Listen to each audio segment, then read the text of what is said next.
Hello everyone, आज का topic रहेगा आप लोगों का अनुपात और समानुपात और साझेदारी का भाग नंबर 3 हम लोग यहाँ पे डिस्कस करेंगे। अनुपात, समानुपात और साझेदारी। ठीक है। अभ्यास प्रश्न और सारांश यहाँ पे हम लोग पढ़ेंगे। तो आज की क्लास का क्वेश्चन नंबर फर्स्ट को यहाँ पे समझते हैं। तांबे और जस्ते का एक मिश्र धातु 1:2 के अनुपात में लिया गया है और उसी धातु का एक और मिश्र धातु 2:3 के अनुपात में लिया जाता है। तांबे और जस्ते के 3:5 के अनुपात वाले नए मिश्र धातु को प्राप्त करने के लिए दो मिश्र धातु को कितने भाग लिए जाने चाहिए, आप लोगों को बताना है। 5 ऑप्शन आपको दे रखे, इसका आंसर बताइएगा।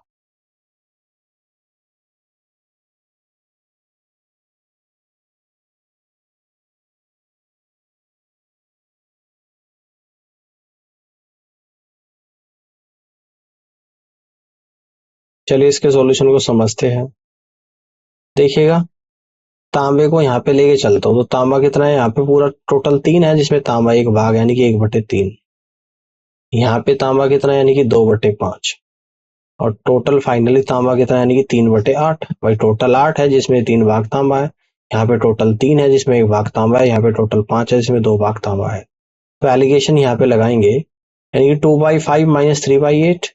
और यहाँ पर आएगा 3/8 माइनस 1/3। 2/5 माइनस 3/8 1/40।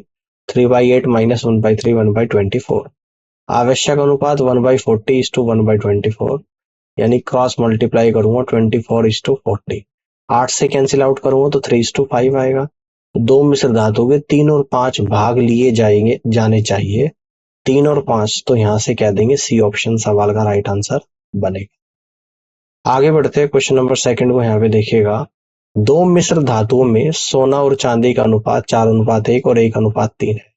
पहले मिश्र धातु के 10 किलोग्राम, दूसरे के 16 किलोग्राम और कुछ किलोग्राम शुद्ध सोने को मिलाने के बाद एक मिश्र धातु प्राप्त हुआ जिसमें सोने और चांदी का अनुपात 3:2 था। तो नए मिश्र धातु का वजन ज्ञात करें, आपको बताना है। 5 ऑप्शन आप लोगों के सामने हैं, इस क्वेश्चन को सॉल्व करिएगा।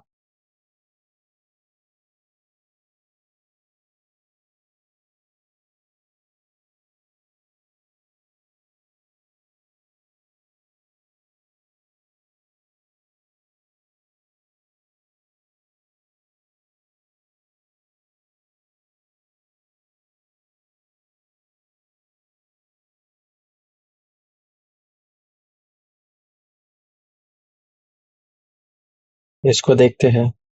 पहले मिश्र धातु में सोना और चांदी की मात्रा। ठीक है। देखो, पहले 4:1 के अनुपात में है जिसमें टोटल है 10 किलोग्राम। 10 को 4 और 1 के अनुपात में डिवाइड करूंगा तो सोना तो 8 किलोग्राम आएगा, चांदी 2 किलोग्राम। दूसरे मिश्र धातु में यह अनुपात 1:3 है और क्वांटिटी 16 किलोग्राम है। तो 16 किलोग्राम को 1 और 3 में डिवाइड करूंगा तो सोना तो आएगा 4 किलोग्राम, चांदी आएगी 12 किलोग्राम। अब नए मिश्र धातु में कुल सोने की मात्रा कितनी आएगी, 8 + 4, है ना, प्लस प्योर गोल्ड जोड़ा गया।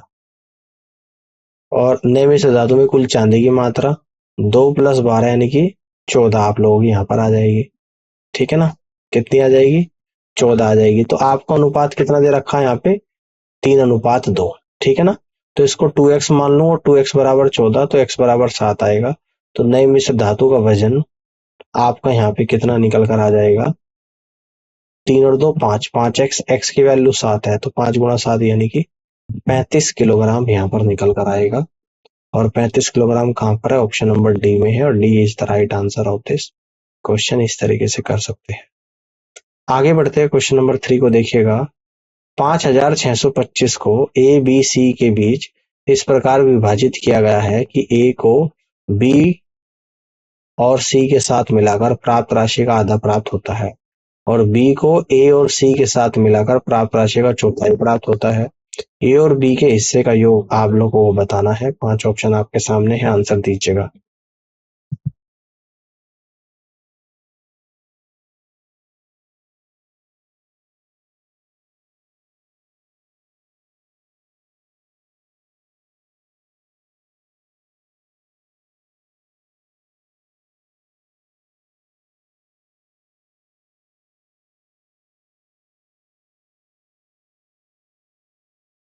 इसको करिएगा। 5,625 को एबीसी के बीच इस प्रकार बांटा जाता है। ए को बी और सी के साथ मिलाकर आधा प्राप्त हुआ। ए को कितना हुआ, बी और सी का आधा, बी प्लस सी बाई 2। तो यहां से हम लोग कह देंगे b plus c by a equal to 2/1।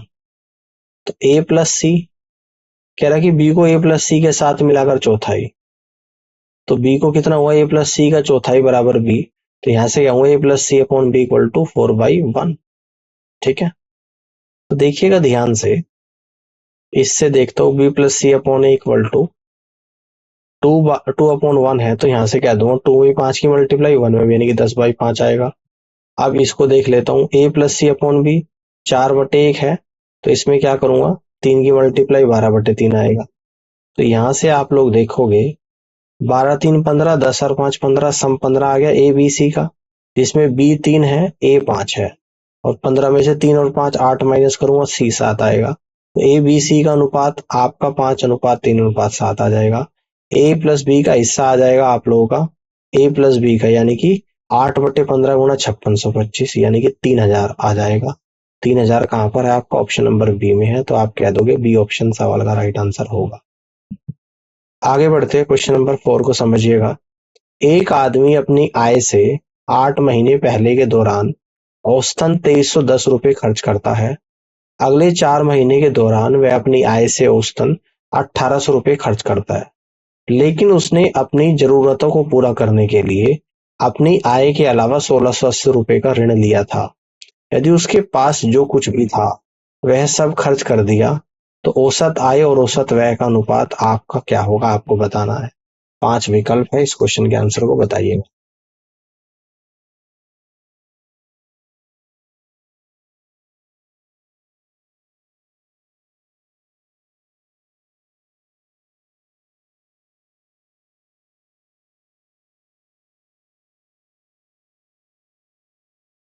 वो करते हैं, औसत आय कितनी हो जाएगी, 8 महीने की औसत है 2310, तो 8 गुना 2310, और 4 की है कितनी आपकी 1800, तो 4 गुना 1800, इसमें से माइनस कर दूंगा 1680 और डिवाइड बाई 12, तो यहाँ पे आएगा 24,000/12, यानी कि 2000।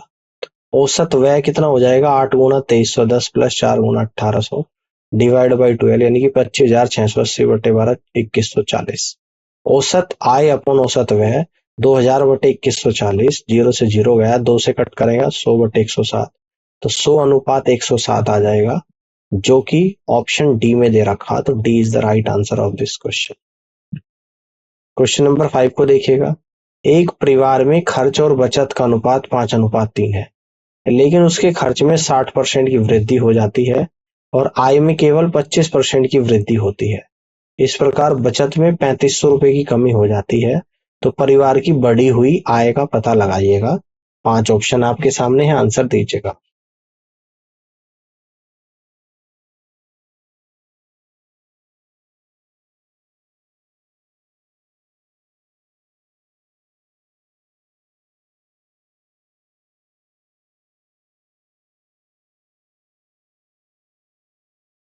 इस क्वेश्चन को समझते हैं। दिया गया है खर्च अपॉन बचत बराबर 5/3, ये रेशियो आपका यहाँ पे गिवन है। मान लेगी 5 और 3 8 इकाई है, तो बढ़ी हुई आय 8 गुना 5/4, कितनी बढ़ी है, 25%। 25% का मतलब 5/4, तो 8 गुना 5/4 10 इकाई होती है। खर्च में 60% की वृद्धि होती है, तो बड़ा हुआ खर्च कितना आएगा, 5 इंटू 60%, 8/5, यानी कि 8 इकाई। नई बचत आएगी, 10 में से 8 जाएगा, 10 माइनस 8 तो 2 इकाई। बचत के बीच का अंतर कितना आ जाएगा आप लोगों का, 3 माइनस 2, यानी कि 1 आएगा। 1 इकाई की वैल्यू कितनी है, 3500 रुपए। और फाइनली बचत कितनी है आप लोगों की, यहाँ पे 10 इकाई की वैल्यू निकालनी। फाइनली बड़ी हुई कितनी है, 10 इकाई, तो 1 इकाई 3500, 10 इकाई 35,000। तो यहां से आप लोग कह दोगे फर्स्ट ऑप्शन सवाल का राइट आंसर होगा। क्वेश्चन नंबर 6 को देखिएगा। आरती के पास 1 रुपया 50 पैसे 25 पैसे के सिक्के 12:10:7 के अनुपात में है। उसके पास सिक्कों की कुल कीमत 75 रुपए है, तो 25 पैसे के सिक्कों की संख्या ज्ञात कीजिएगा। 5 ऑप्शन आपके सामने है, इसका जवाब दीजिएगा।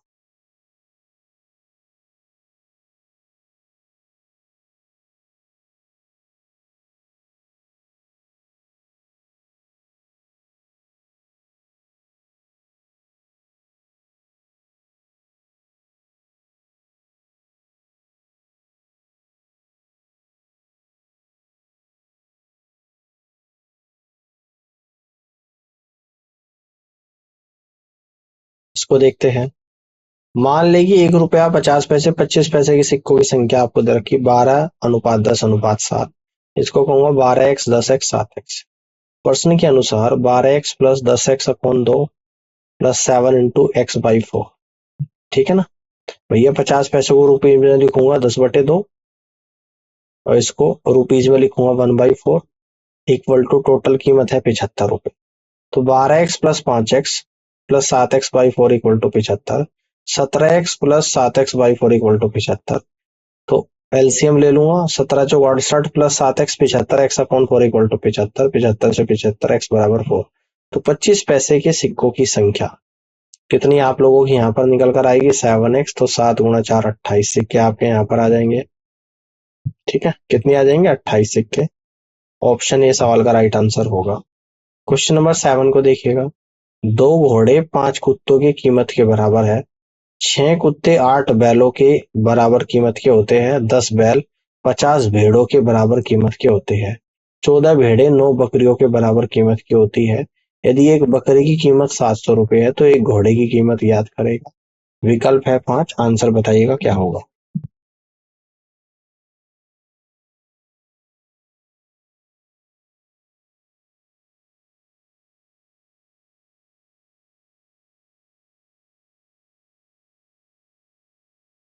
क्वेश्चन को देखिएगा।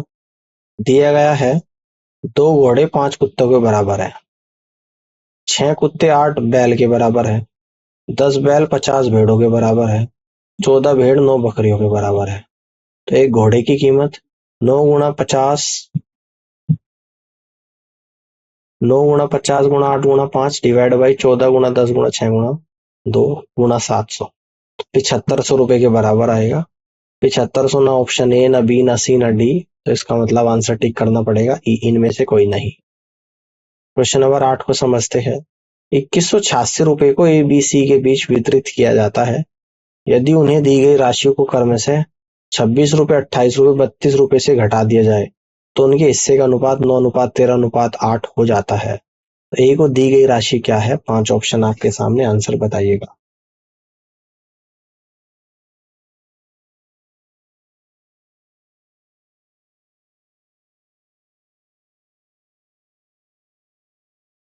तो देखते हैं। घटाई गई राशि के बाद उनका हिस्सा कितना आ जाएगा 9x 13x और 8x। ठीक है ना। कितने घटाए गए 26 रुपए। तो 9x में 26 जोड़ दूंगा। कितने घटाएगा 28। 13x में 28 जोड़ दूंगा। कितने घटाएगा 32। 8x में 32 जोड़ दूंगा। किसके बराबर है 2186 के। तो 30x equal to 2186 minus 26 minus 28 minus 32। यहाँ से x बराबर 70 आ जाएगा। तो a को दी गई राशि कितनी है आप लोगों की 9x प्लस 26। तो 9 × 70 प्लस 26। 9 × 70 630 प्लस 26 656। ऑप्शन सी सवाल का राइट आंसर होगा। आगे बढ़ते हैं। क्वेश्चन नंबर 9 को समझते हैं। सीता और गीता ने एक व्यवसाय में समान पूंजी निवेश की। वर्ष के अंत में वे लाभ को 3:2 के अनुपात में बांटते हैं। यदि सीता ने अपनी पूंजी पूरे वर्ष के लिए निवेश की है तो गीता ने अपनी पूंजी कितने महीनों के लिए निवेश किया आपको बताना है। 5 ऑप्शन आपके सामने है। इस क्वेश्चन के आंसर को बताइएगा।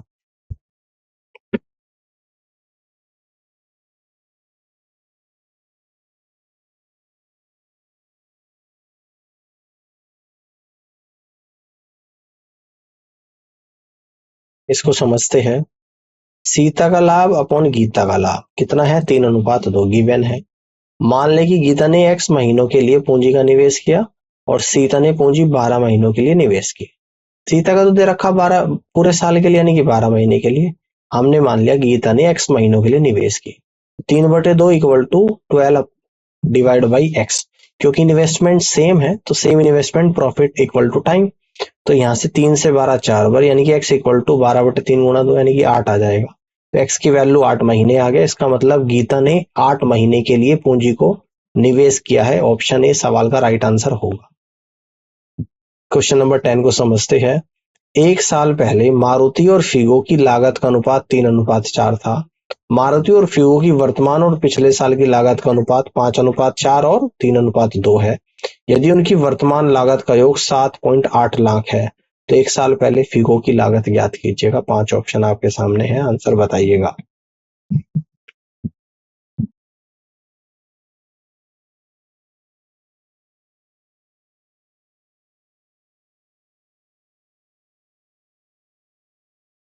इसको देखते हैं। पिछले साल मारुति और फिगो की लागत का अनुपात। L for last, M for Maruti, last year Maruti, last year, F for Figo. कितना था? 3/4 था। वर्तमान वर्ष और पिछले वर्ष का मारुति का अनुपात, प्रेजेंट मारुति और लास्ट ईयर मारुति, कितना था? 5/4 गिवन है ये सब, ठीक है ना। देखिएगा यहाँ पे ध्यान से, तो इस बात को ऐसे लिख दूंगा, present Maruti equal to 5/4 last year Maruti. Clear है? तो यहाँ पे present Maruti equal to 5/4 into 3 आ जाएगा, तो ये आएगा 15/4, ठीक है ना। तो present Figo divide by last year Figo equal to 3/2 यहाँ पर आप लोगों को गिवन है। तो present Figo equal to 3/2 into last year Figo, तो present Figo equal to 3/2 into 4 यानी कि 6 आएगा।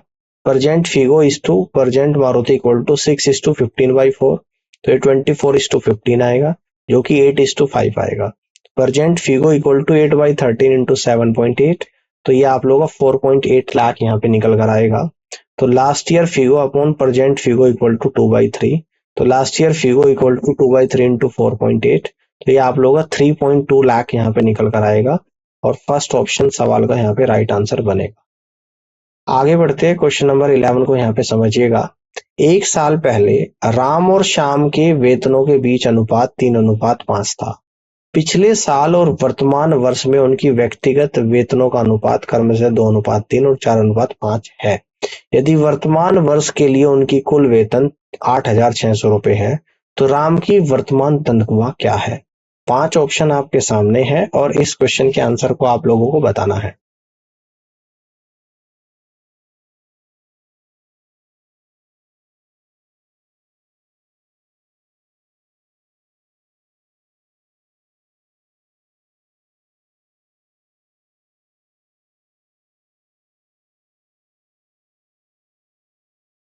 इसको देखते हैं। पिछले और वर्तमान वर्ष के लिए राम के वेतन का अनुपात क्या दे रखा? 2:3। पिछले और वर्तमान वर्ष के लिए श्याम के वेतन का अनुपात 4:5। पिछले वर्ष के दौरान उनके वेतन का अनुपात कितना था? 3:5। अब हम पहले 2:3 निकालते हैं। 2:3 इक्वल टू 2 × 3 डिवाइड बाई 2, 3 की मल्टीप्लाई कर देते हैं यहाँ पे, ठीक है ना। 3/2 की इधर भी मल्टीप्लाई, 3/2 की इधर भी, यानी कि 3:9/2 आ जाएगा। 4:5 में 5/4 की मल्टीप्लाई दोनों तरफ कर लेते हैं, तो 5:25/4। अब वर्तमान वर्ष के वेतन का अनुपात 9/2:25/4 आ जाएगा, तो जो कि 18:25 होगा। राम का वर्तमान वेतन 18/18 + 25 × 8600 यानी 3600 के बराबर होगा, और बी ऑप्शन सवाल का राइट आंसर यहाँ पर बनेगा। क्वेश्चन नंबर 12, चलिए इस क्वेश्चन को समझते हैं। दो मोमबत्तियां समान ऊंचाई की है और एक ही समय पर जलाई जाती है। पहली मोमबत्ती 8 घंटे में और दूसरी मोमबत्ती 6 घंटे में समाप्त हो जाती है। मान लें कि प्रत्येक मोमबत्ती एक स्थिर दर से जलती है, तो जलाए जाने के कितने घंटे के बाद पहली और दूसरी मोमबत्ती की ऊंचाई का अनुपात 2:1 हो जाएगा? 5 ऑप्शंस दे रखे हैं, इस क्वेश्चन के आंसर को सॉल्व करिएगा।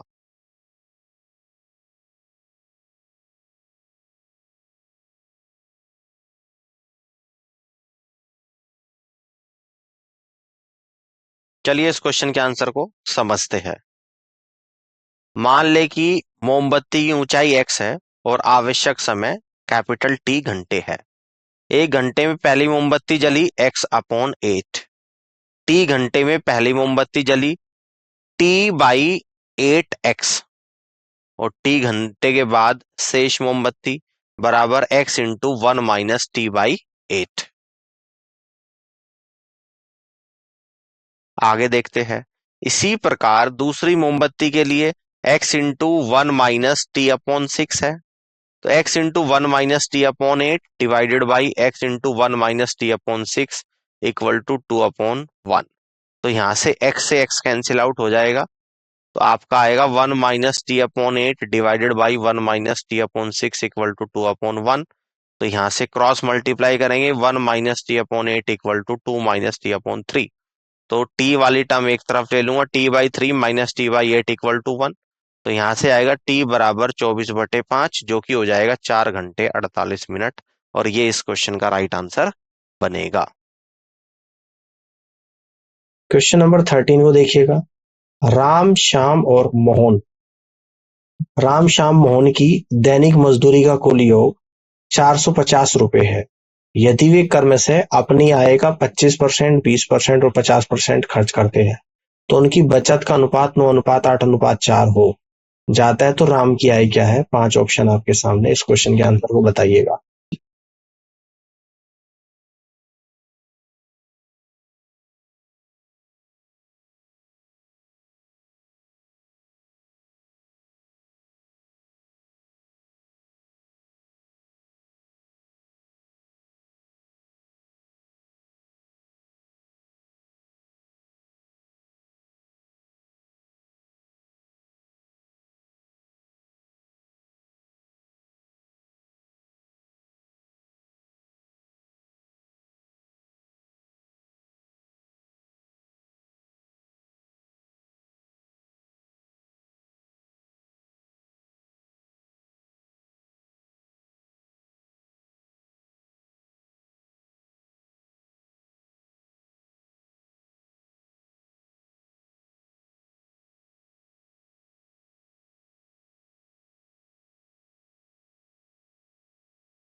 इस क्वेश्चन को समझते हैं। माना राम श्याम और मोहन की आय एक्स, वाई और जेड है, तो राम की बचत 75% का एक्स, 25% तो क्या कर रहा है? वो खर्च कर रहा है, तो बचत 75% एक्स का, 3/4x। श्याम की बचत 20% खर्च कर रहा है, तो वाई का 80%, तो 4/5y। मोहन की बचत 50% खर्च करता है, तो बचाता है 50%, जेड का 50%, 1/2 इंटू जेड। मान ले कि उनकी बचत 9K, 8K और 4K है, ये दे रखा है। तब 3/4x equal to 9K, x equal to 12K आएगा। 4/5y equal to 8K, y equal to 10K आएगा। 1/2 into Z equal to 4K equal to Z equal to 8K आएगा। प्रश्न के अनुसार x plus Y plus Z बराबर 450, 12K plus 10K plus 8K बराबर 450, K बराबर 450/30 बराबर 15। राम की आय बराबर 12 × 15 यानी कि 180 रुपए। आप यहां से कह दोगे कि first is the right answer of this question. आगे की तरफ बढ़ते हैं। क्वेश्चन नंबर 14 को यहाँ पे देखिएगा। एक बर्तन में 1000 लीटर दूध है, 100 लीटर दूध निकाला जाता है और उतनी ही मात्रा में पानी डाला जाता है। फिर 200 लीटर मिश्रण निकाला जाता है और उतनी ही मात्रा में पानी डाला जाता है, और अंत में 400 लीटर मिश्रण निकाला जाता है और उतनी मात्रा में पानी डाला जाता है। तो परिणामी मिश्रण में दूध की मात्रा क्या है? 5 ऑप्शन आपके सामने, आंसर बताइएगा।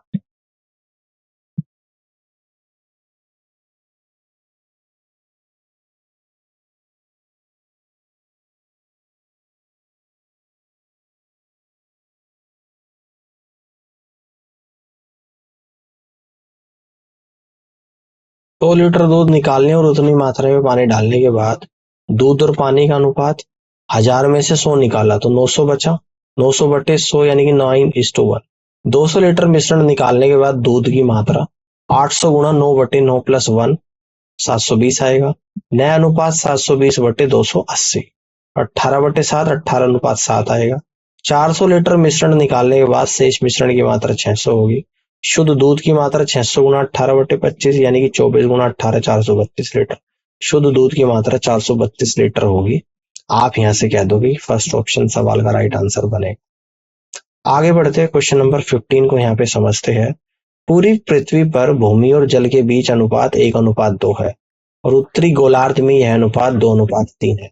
दक्षिणी गोलार्ध में भूमि और जल का अनुपात क्या है? 5 विकल्प आपके सामने, आंसर बताओ।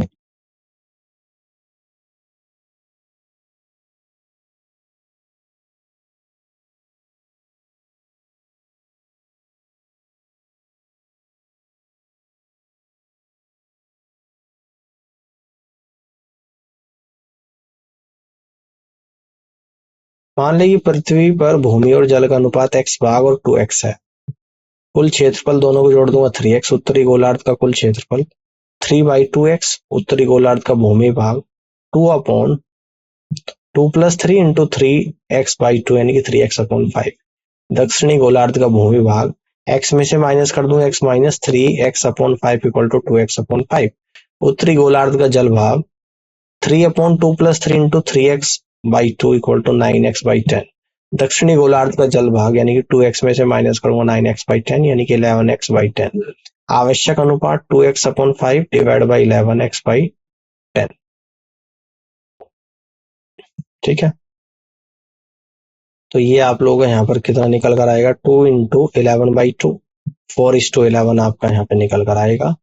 आप यहाँ से कह दोगे कि बी ऑप्शन सवाल का राइट आंसर बनेगा। आगे बढ़ते हैं, क्वेश्चन नंबर 16 को देखिएगा। ए, बी और सी की आय का अनुपात 3:7:4 है।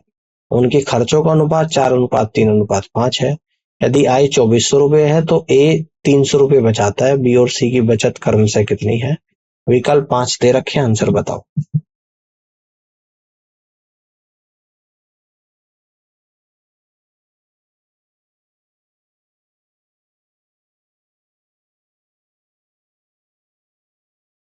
ए की आय कितनी है, 2400 दे रखी है। बी की आय कितनी हो जाएगी, 7/3 गुणा 2400, 5600। सी की आय 4/3 गुणा 2400 यानी 3200। ए का व्यय 2400 में से 300 खर्च करता है तो ए का व्यय आ जाएगा 2400 माइनस 300, 2100। बी का व्यय आ जाएगा आप लोगों यहाँ पे 3/4 इंटू 21 यानी कि 1575। सी का व्यय 5/4 इंटू 21 यानी कि 2625। बी की बचत 5600 में से 1575 जाएगा 4025। सी की बचत 3200 माइनस 2625 इक्वल टू 575। तो यानी यहां से क्या देंगे, 4025 और 575। ए ऑप्शन सवाल का राइट आंसर होगा। आगे बढ़ते हैं, क्वेश्चन नंबर 17 को देखिएगा। ड्रम में शराब और पानी का अनुपात 3:1 है।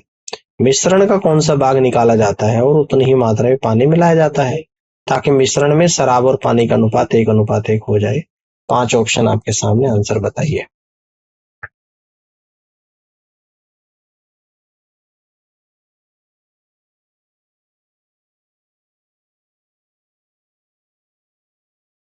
मान लेते हैं कि ड्रम में शराब और पानी की मात्रा 3x और 1x है और मान लेते हैं कि y लीटर मिश्रण निकाला जाता है तो y लीटर पानी मिलाया जाता है। तो y लीटर मिश्रण में शराब 3/4y लीटर, पानी 1/4y लीटर।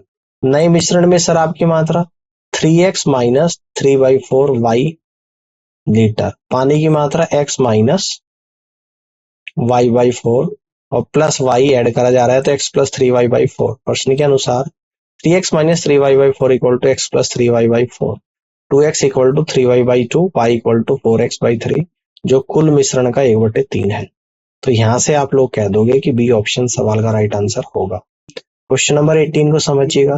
पेट्रोल और मिट्टी के तेल के मिश्रण में पेट्रोल केवल 99 लीटर है। यदि पेट्रोल की यह मात्रा पेट्रोल और मिट्टी के तेल के दूसरे मिश्रण में प्रस्तुत की जाती है जहाँ कुल मात्रा वास्तविक मिश्रण से 198 लीटर कम होती है तो वास्तविक मिश्रण में पेट्रोल की सांद्रता नए मिश्रण की तुलना में 13.33% कम होती है। वास्तविक मिश्रण में पेट्रोल की सांद्रता क्या है। 5 ऑप्शन आपके सामने, आंसर करिएगा।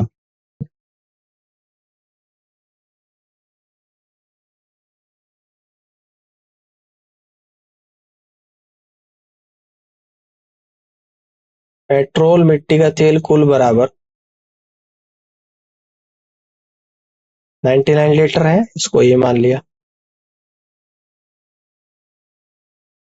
कितना हो जाएगा 99 प्लस ए, 99 ए में से कितना कम हो गया 198 कम हुआ तो ये कितना हो जाता है ए माइनस 99। तो 99 अपॉन ए माइनस 99 गुणा 100 माइनस 99 अपॉन ए प्लस 99 गुणा 100 इक्वल टू 13.33। तो सॉल्व करेंगे 9900 into 198 upon A minus 99 A plus 99 A square minus 99 square equal to 13.33 होगा। तो A square minus 99 square equal to 99 square into 15, A square बराबर 99 square into 16, ए बराबर 396 litre. वास्तविक सांद्रता equal to 99 upon 396 plus 99 into 100 यानी कि 20%। Option A सवाल का यहाँ पे राइट आंसर बनेगा। आज के लिए इतना ही। उम्मीद करता हूँ कि आज का सेशन आप लोगों को पसंद आया होगा और इस पूरी क्लास को देखने के लिए आप सभी का बहुत बहुत धन्यवाद।